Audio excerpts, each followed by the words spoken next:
Dear students, आज हम MCom final EAFM में हमारा पेपर जो 5th है मैनेजमेंट एंड मैनेजमेंट अकाउंटिंग, जिसमें मैं Mahesh Chand Meena assistant professor SPC government college से आज आपके समक्ष जो हमारा टॉपिक है वो है कैपिटल स्ट्रक्चर डिसीजन, यानी पूंजी संरचना निर्णय के बारे में हम चर्चा करेंगे। कल हमने कैपिटल स्ट्रक्चर में उसके meaning, definition, capitalisation and capital structure and financial structure, capital structure and asset structure के बारे में हम चर्चा कर चुके हैं। साथ में ऑप्टिमाइज कैपिटल स्ट्रक्चर के कुछ बिंदुओं पर हमने चर्चा की थी। आज हम कैपिटल स्ट्रक्चर डिसीजन के अंतर्गत हम चर्चा करेंगे trade on equity, capital gearing और कॉस्ट ऑफ कैपिटल। जैसा कि आपको मालूम है, पहले हमने कैपिटल स्ट्रक्चर में लॉन्ग टर्म और फिक्स कैपिटल को शामिल करके इसमें शामिल किया था।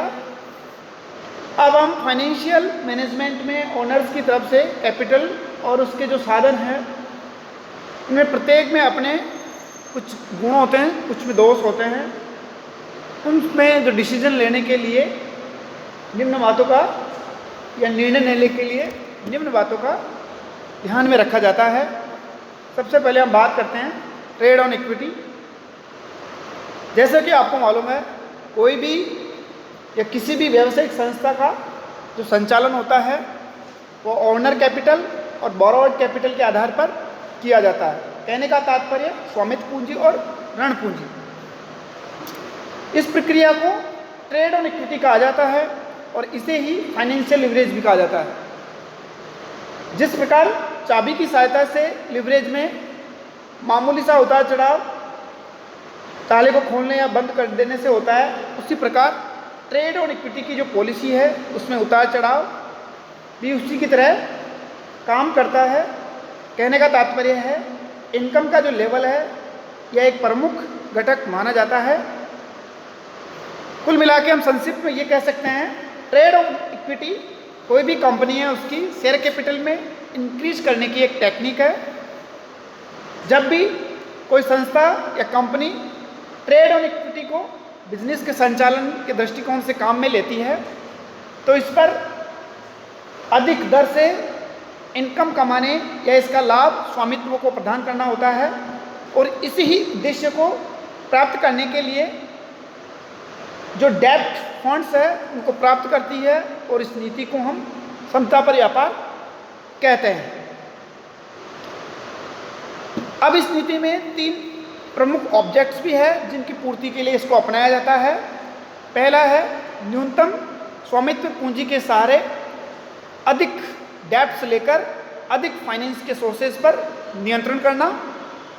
दूसरा है जनरल शेयर कैपिटल पर जो डिविडेंड्स की रेट है उनमें वृद्धि करने के लिए। और तीसरा इसका जो उद्देश्य है वो है स्वयं और अपने मित्रों के एक छोटे समूह के हाथों में जो मत शक्ति का केंद्र है उसको रखने के लिए व्यवसाय का सामान्य नियंत्रण उनके हाथ में रखा जाता है। अर्थात हम ये कह सकते हैं इन्वेस्टमेंट कैपिटल पर रिटर्न की जो दर है वो इंटरेस्ट की दर को कम होती है तो कंपनी इसके लिए ट्रेड ऑन इक्विटी की पॉलिसी को काम में अपनाती है, क्योंकि वह प्रॉफिटेबिलिटी नहीं देता। अब हम बात करते हैं कैपिटल गियरिंग यानी पूंजी मिलान, या इसको पूंजी दंतरणकरण हिंदी में कहा जाता है। यानी कैपिटल गियरिंग वह रेशियो है जो इक्विटी शेयर्स कैपिटल और अन्य फिक्स कॉस्ट वाली प्रतिभूतियां जैसे प्रेफरेंस शेयर कैपिटल, डिबेंचर्स आदि के मध्य जो रिलेशन है उसको ये प्रदर्शित करता है। अर्थात हम ये कह सकते हैं जेसी भट्ट के अनुसार जनरल इक्विटी यानी इक्विटी कैपिटल का प्रेफरेंस शेयर कैपिटल एम डेब्ट कैपिटल के साथ यानी डिबेंचर्स कैपिटल के साथ जो संबंध होता है वही कैपिटल गियरिंग रेशियो कहा जाता है। कुल मिला के अगर हम इसको एक फॉर्मूले के रूप में रखें तो capital gearing ratio is equal to general share capital divided by preference share capital plus डेब्ट एंड लॉन्ग टर्म लोन। अब हम बात करते हैं कॉस्ट ऑफ कैपिटल की, यानी पूंजी की लागत।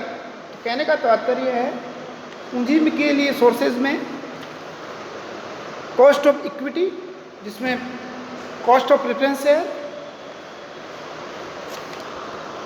कॉस्ट ऑफ प्रेफरेंस शेयर और कॉस्ट ऑफ डिबेंचर्स इसमें ज्ञात किए जाते हैं। अब हम बात करते हैं थ्योरीज ऑफ कैपिटल स्ट्रक्चर, यानी पूंजी संरचना के सिद्धांत की हम बात करें तो कोई भी कंपनी या उपक्रम है उसकी कैपिटल स्ट्रक्चर संस्था के प्राइस और उसकी कैपिटल की लागत को प्रभावित करते हैं। अगर हम कैपिटल स्ट्रक्चर से संबंधित निर्णय संस्था की जो इक्विटी अंशधारियों हेतु उसके रिटर्न को अधिक प्रभावित करते हैं, अर्थात कैपिटल स्ट्रक्चर संबंधी डिसीजन लेने के लिए कैपिटल की कॉस्ट और वैल्यू ऑफ फर्म और कैपिटल स्ट्रक्चर्स के बीच में जो रिलेशनशिप है उनका एक्सप्लेनेशन करने के लिए 4 अप्रोच या सिद्धांत प्रचलित है। सबसे पहला है नेट इनकम अप्रोच, फिर है नेट ऑपरेटिंग इनकम अप्रोच, फिर है मोडिग्लियानी मिलर अप्रोच और ट्रेडिशनल अप्रोच। अब हम सबसे पहले नेट इनकम अप्रोच की अगर हम बात करें, इसमें निम्नलिखित अप्रोच आधारित है। सबसे पहले इनकम टैक्स पर कोई ध्यान नहीं दिया गया।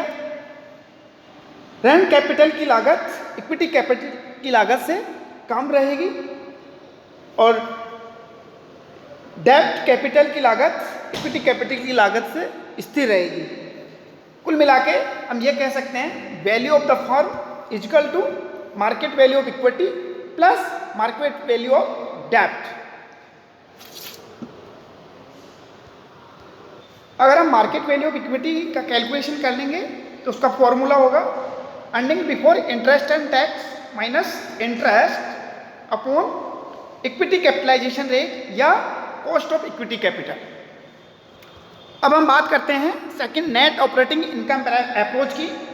तो इसमें कैपिटल संरचना की इस विचारधारा में संस्था की जो ओवरऑल कॉस्ट ऑफ कैपिटल है वो स्थिर रहती है, अतः कैपिटल स्ट्रक्चर में चेंजेस के कारण संस्था का कुल वैल्यू में कोई प्रभाव नहीं पड़ता। कहने का तात्पर्य है संस्था के कुल वैल्यू का निर्धारण नेट ऑपरेटिंग इनकम तथा कैपिटल की समग्र कॉस्ट की सहायता से ज्ञात की जाती है। तो इस प्रकार से हम कह सकते हैं फॉर्मूले में value of the firm equal to earning before interest and tax upon cost of equity capital. अब इसमें भी कुछ अप्रोच है, मान्यताएं हैं जिसके आधार पर नेट ऑपरेटिंग इनकम अप्रोच काम करती है। सबसे पहले अप्रोच है इसमें इन्वेस्टमेंट को द्वारा यानी इन्वेस्टर्स द्वारा संस्था का मूल्यांकन समग्र रूप से किया जाता है। कहने का तात्पर्य डेब्ट और इक्विटी में विभाजित महत्वहीन है। दूसरी इसकी जो मान्यता है वो है इन्वेस्टर्स नेट ऑपरेटिंग इनकम को पंजीकृत करने हेतु समग्र कैपिटलाइजेशन यानी ओवरऑल कैपिटलाइजेशन रेट का प्रयोग करते हैं। डेब्ट कैपिटलाइजेशन रेट स्थिर रहती है। चौथी है इसकी जो मान्यता है कम लागत वाली डेब्ट कैपिटल के प्रयोग से इक्विटी शेयर होल्डर्स की जो रिस्क है उसमें वृद्धि होती है और कॉरपोरेट टैक्स का अस्तित्व नहीं रहता। तीसरी है मोडिग्लियानी मिलर अप्रोच। इसमें कैपिटल स्ट्रक्चर में जो कैपिटल की कॉस्ट है उसमें संस्था के जो मूल्य के पारस्परिक संबंध के बारे में Modigliani Miller approach net operating income approach के समान ही है। इसमें निगमन टैक्स को ध्यान में नहीं रखा जाता है क्योंकि दोनों अप्रोच के अनुसार कैपिटल की जो स्ट्रक्चर है कैपिटल की लागत और संस्था की जो वैल्यू है उसमें कोई प्रभाव नहीं पड़ता है।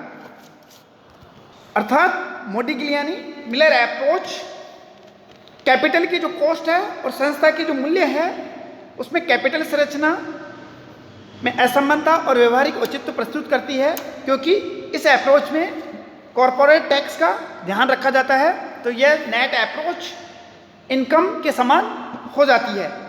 अर्थात in the absence of corporate tax के आधार पर हम निम्न मान्यताओं पर आधारित है यह संरचना। पहली, कैपिटल मार्केट पूर्ण है। दूसरी, संस्थाओं को जोखिमों के वर्गों में वर्गीकृत किया जाता है। तीसरी है, फर्म के मूल्यांकन हेतु उपक्रम की नेट ऑपरेटिंग इनकम के संबंध में सभी इन्वेस्टर्स की प्रत्याय एक जैसी होती है। और डिविडेंड का पेमेंट जो रेशियो है वो 100% है। और जो कॉरपोरेट टैक्स है वो इसमें एब्सेंस माना जाता है। फिर चौथी जो हमारी अप्रोच है वो है ट्रेडिशनल अप्रोच यानी पारंपरिक विचारधारा। इस विचारधारा को नेट इनकम अप्रोच और नेट ऑपरेटिंग इनकम अप्रोच की बीच की होने के कारण मध्यवर्ती विचारधारा यानी इंटरमीडिएट अप्रोच भी कहते हैं।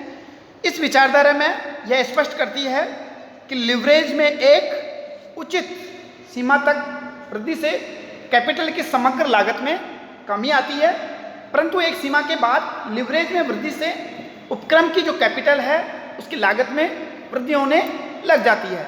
इस प्रकार यह विचारधारा ऑप्टिमाइज कैपिटल स्ट्रक्चर के अस्तित्व को स्वीकार करती है। पूंजी संरचना ऑप्टिमाइज तभी कही जाएगी जब कैपिटल की ओवरऑल कॉस्ट न्यूनतम हो और उसका जो मूल्य है वो अधिकतम हो।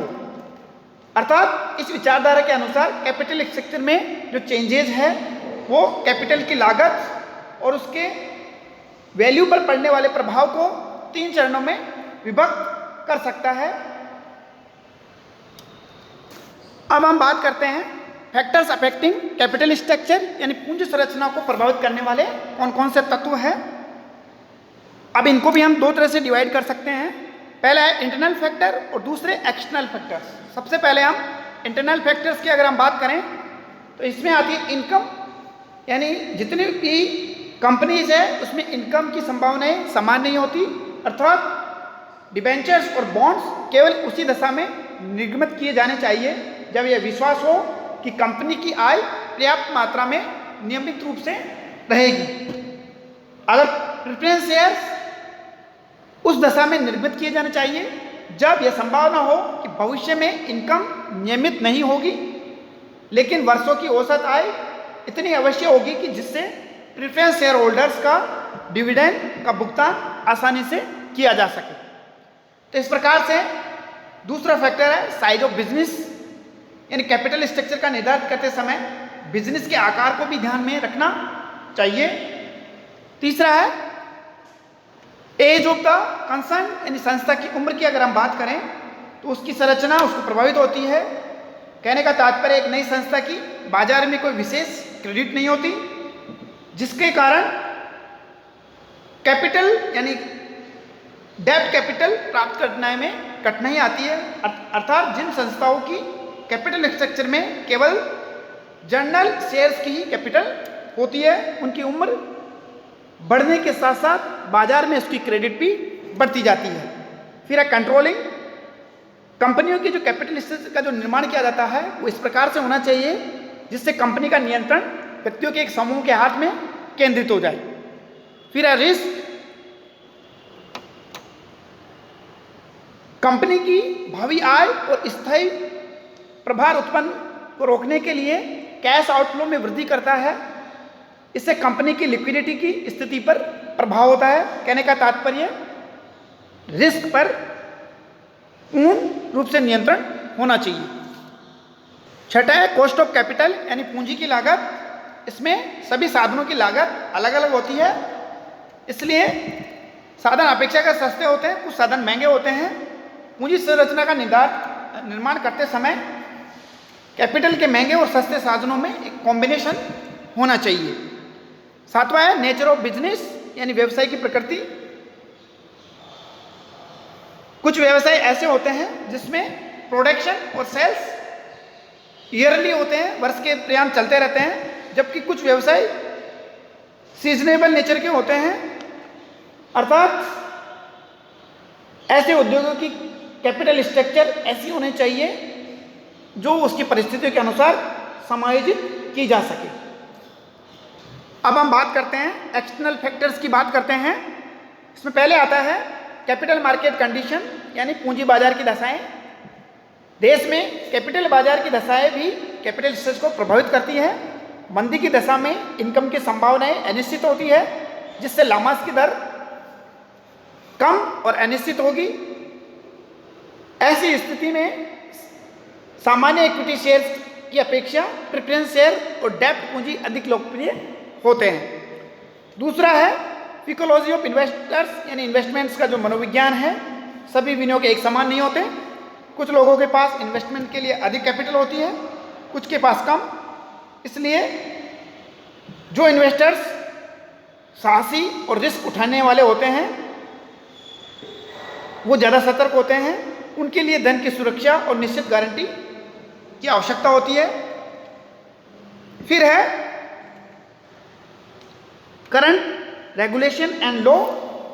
कंपनी पर इनकम टैक्स अधिक दर से लगता है और इनकम टैक्स अधिनियम के अनुसार ग्रॉस इनकम में से बिजनेस कॉस्ट निकाल देने के बाद जो राशि बचती है वो टैक्सेबल होती है। शेयर्स पर डिविडेंड व्यावसायिक एक्सपेंडिचर नहीं माना जाता, बल्कि लाभों का विनियोग माना जाता है। इसलिए डेब्ट्स और दे इंटरेस्ट पर व्यवसाय एक्सपेंस माना गया है। इसके अलावा शेयर कैपिटल जारी करने के लिए सेबी की अनुमति भी आवश्यकता पड़ती है, जबकि ऋण पत्रों के लिए ऐसी आवश्यकता नहीं पड़ती। फिर है current expenses of capital issues की अगर हम बात करें तो एक्सटर्नल फैक्टर्स में एक्सपेंसेज ऑफ कैपिटल इश्यूज की लागत का भी बहुत ही प्रभाव पड़ता है। इसमें कैपिटल के लिए इश्यूज ऑफ कॉस्ट का जो इफेक्ट है वो कैपिटल स्ट्रक्चर पे पड़ता है और पूंजी निर्माण लागत में कमीशन, डिस्काउंट, एडवर्टाइजमेंट एक्सपेंसेस आदि सम्मिलित किए जाते हैं। अर्थात जिन प्रतिभूतियों की इश्यू कॉस्ट कम आती है उन्हें कैपिटल स्ट्रक्चर में प्राथमिकता से शामिल किया जाना चाहिए। हम आज के टॉपिक में इतना ही चर्चा करेंगे। कल हम फिर एक नए टॉपिक के साथ आपके सामने प्रस्तुत होंगे, जिसमें हम देखेंगे कि वर्किंग कैपिटल पर हम चर्चा करेंगे। कॉन्सेप्ट ऑफ वर्किंग कैपिटल, उसका डेफिनेशन, इन सभी बिंदुओं पर हम अगले वीडियोज़ में चर्चा करेंगे। आज के लिए इतना ही। थैंक यू, धन्यवाद।